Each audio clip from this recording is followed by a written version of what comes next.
Did the Secretary of Defense just derail U.S. military strategy with one misunderstood order? Congress isn't pulling punches, especially not Representative Mikie Sherrill. In a fiery hearing that felt more like a political takedown, she accused Pete Hegseth of running the Pentagon like a circus, chaotic, wasteful, and dangerously incompetent. From freezing critical aid to Ukraine to blowing hundreds of millions on vanity projects, the allegations aren't just shocking, they're alarming. This isn't just mismanagement. This could be a full-blown national security meltdown. We would take complete issue with what would some call reporting and others call a hatchet job. So why did aid start just a couple days later? I'm saying the reporting is inaccurate, ma'am. I don't think that's correct. So let's move on to your managerial incompetence. I think we can see why you misunderstood the president, because you're obviously misunderstanding my questions. Less than a month into the job, you fired the chairman of the Joint Chiefs, C.Q. Brown, and the chief of naval operations, Lisa Franchetti, without cause.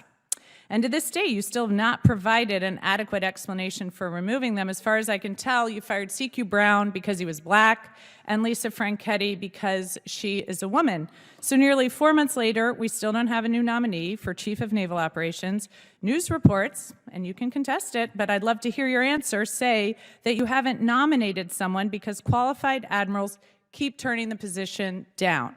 So tell me, Mr. Secretary, when will Congress receive your nomination for the next chairman of the next chief of naval operations? Ma'am, with all due respect, I would suggest not believing every headline you read. With all due respect, I'd like your nomination. When will we see it? There has not a single admiral or any military official has turned down a position that's been So when will we see provided. your nominee for the chief of naval operations? In due time, for all the right reasons. Again, I think we've seen the managerial incompetence. Okay, let's move on to budgetary incompetence. You missed the deadline to submit a draft defense budget to Congress, which makes it impossible for us to complete our work on the NDAA or appropriations, and makes it more likely you'll receive delays in funding you need for new acquisitions, programs, and other priorities.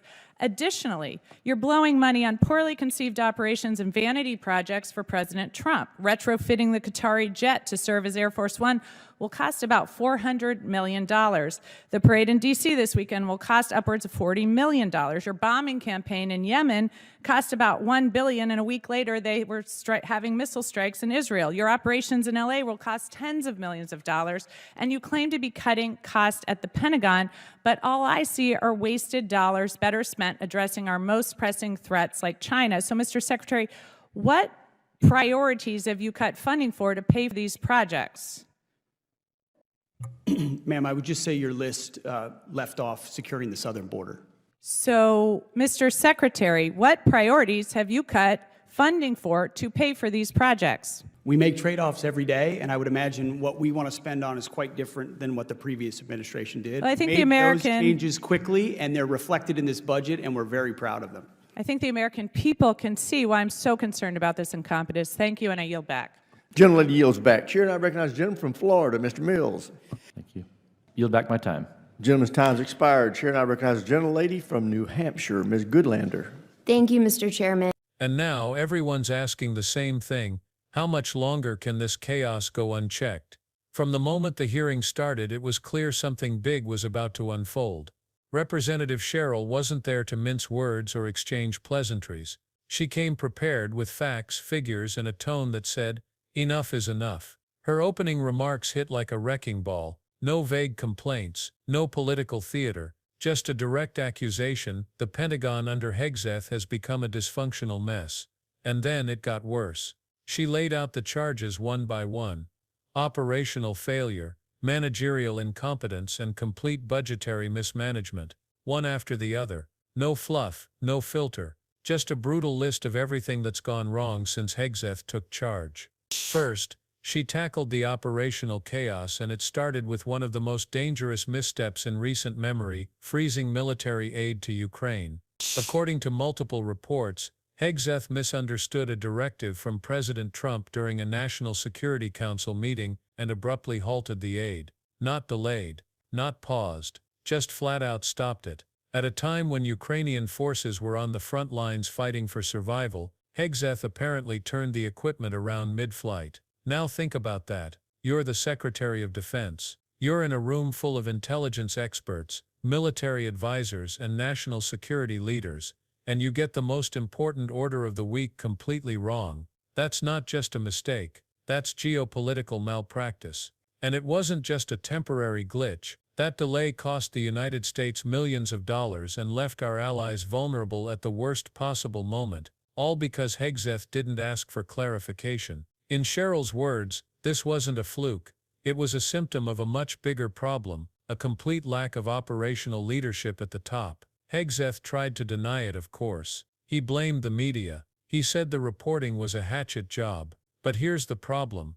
If the story was false, why did the aid resume just a few days later? If it wasn't a mistake, what changed? His answers were vague, defensive, and filled with political buzzwords, none of which actually addressed the question. And just when it seemed like things couldn't get any worse, Sherrill shifted gears. Now, she turned to Hegseth's management decisions, and what she said next was explosive. Within a month of taking office, Hegseth had already fired both the chairman of the Joint Chiefs, General C.Q. Brown, and the Chief of Naval Operations, Admiral Lisa Franchetti. No warning, no explanation, just gone. And to this day no replacement has been confirmed for either position. Why were they removed? Hegseth hasn't given a clear answer, but Sherrill didn't hold back. She said what many have been thinking: General Brown is black and Admiral Franchetti is a woman. She suggested on record that those firings may have been motivated by bias. That's not just a political disagreement. That's a serious allegation, and it paints a disturbing picture of what's happening inside the Pentagon. What's more, reports indicate that Hegseth hasn't been able to fill those vacancies because qualified candidates keep turning down the offer. They don't want the job. Think about that. Top military leaders are actively avoiding one of the most important roles in the country because they don't want to work under this leadership. And Hegseth's response: in due time, he says, like this is all business as usual, like our national defense can afford to wait. It's not just tone deaf, it's dangerous. And then came the knockout: the budget. Every year the Pentagon is legally required to submit its draft defense budget to Congress by a specific deadline. It's not a suggestion, it's not a flexible guideline, it's the law. And under Hegseth's watch, that deadline was missed. That alone is enough to jam up the entire process, delaying vital funding for military operations, research, and acquisitions. But it doesn't stop there. According to Sherrill, Hegseth is also burning through cash on projects that seem more like PR stunts than defense priorities. Let's go down the list. A $400 million retrofit of a Qatari jet to serve as a private aircraft for top officials. A $40 million parade in D.C. Yes, a literal parade. And don't forget the billion-dollar bombing campaign in Yemen that achieved practically nothing, only for missile strikes to hit Israel a week later. Meanwhile, operations in Los Angeles and other major cities are costing tens of millions more, all while real threats like China are growing faster than ever. Cybersecurity, AI warfare, naval dominance, these are the areas where we should be investing. But under Hegseth's leadership, we're falling behind. And when asked what programs had to be cut to pay for all this, his answer was basically, we make trade-offs. Translation, we're slashing real priorities to fund photo ops and political stunts. But perhaps the most revealing moment came when he tried to defend his decisions. He didn't provide numbers. He didn't reference policy. Instead, he rattled off Fox News talking points about securing the southern border and blamed the previous administration for bad priorities. There's a time for politics, but this isn't it. We're talking about national defense, global strategy, American lives. And Hegseth's Pentagon, according to Sherrill, is playing fast and loose with both money and leadership. By the end of the hearing, the message was clear. This wasn't just a case of a few bad decisions, it was a systemic breakdown, a leadership vacuum that's putting America's military readiness at risk. And here's what makes it even more frustrating. This isn't happening behind closed doors. This is unfolding in real time, in front of Congress, and in front of the American people. The excuses are thin.